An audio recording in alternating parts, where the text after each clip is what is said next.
Donc à la base, nous avions pour mon armée gobelin, en infanterie, des bâtons pointus. Nous avions un régiment de 20, disposé comme tel.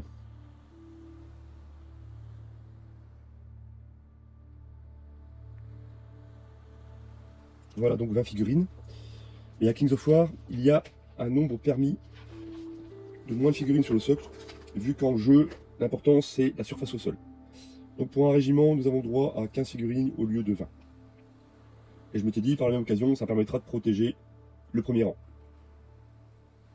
Donc je supprime le rang arrière.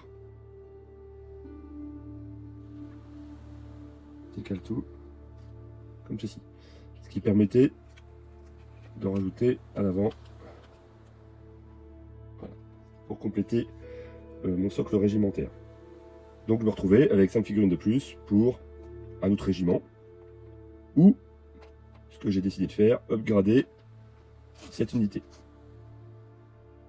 Donc on en arrive à la horde.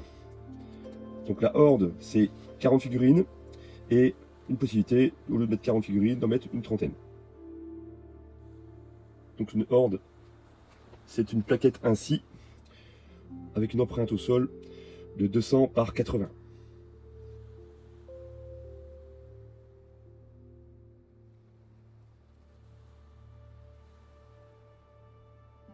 Ensuite à ça, je rajoute l'état-major que j'avais pas ultérieurement. Donc le chef que je vais mettre en tête, ce qui est un peu hors norme pour un gobelin, qui sont en général pas très braves, pas très courageux, le porte-étendard et le ou les musiciens. Puis pour compléter, bien évidemment, la même chose, donc je rajoute une ligne pour les hallebardiers. Alors on peut attirer l'attention ici sur le fait d'avoir des figurines miroirs que l'on peut faire imprimer donc par 3D Mini Factory. Vous voyez, elles sont, ce sont les mêmes figurines mais imprimées en miroir. Ce qui permet de un peu varier les positions et que ça soit un petit peu moins monotone dans votre unité.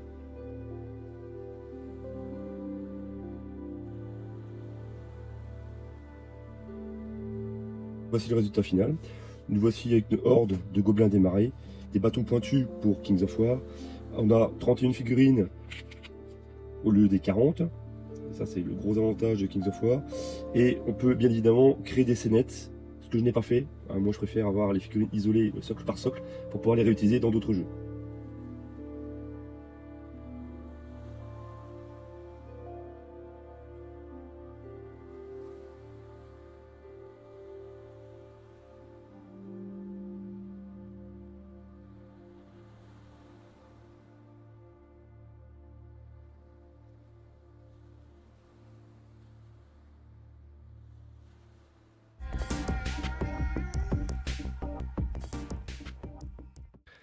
Concrètement, ça amène quoi de passer de 20 à 40 figurines?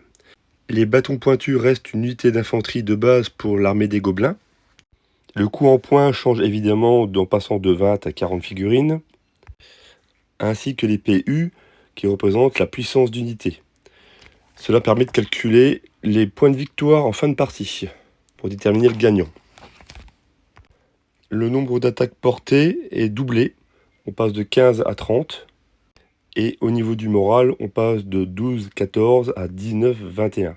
Le premier chiffre correspond au seuil d'ébranlement et le second au seuil de déroute. Quand on effectue un test de morale, on lance 2d6 et on ajoute les blessures actuelles de l'unité, plus d'éventuels modificateurs.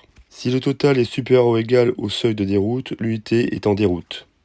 Elle est détruite et donc retirée du jeu. Si le résultat est supérieur ou égal au seuil d'ébranlement, l'unité est ébranlée.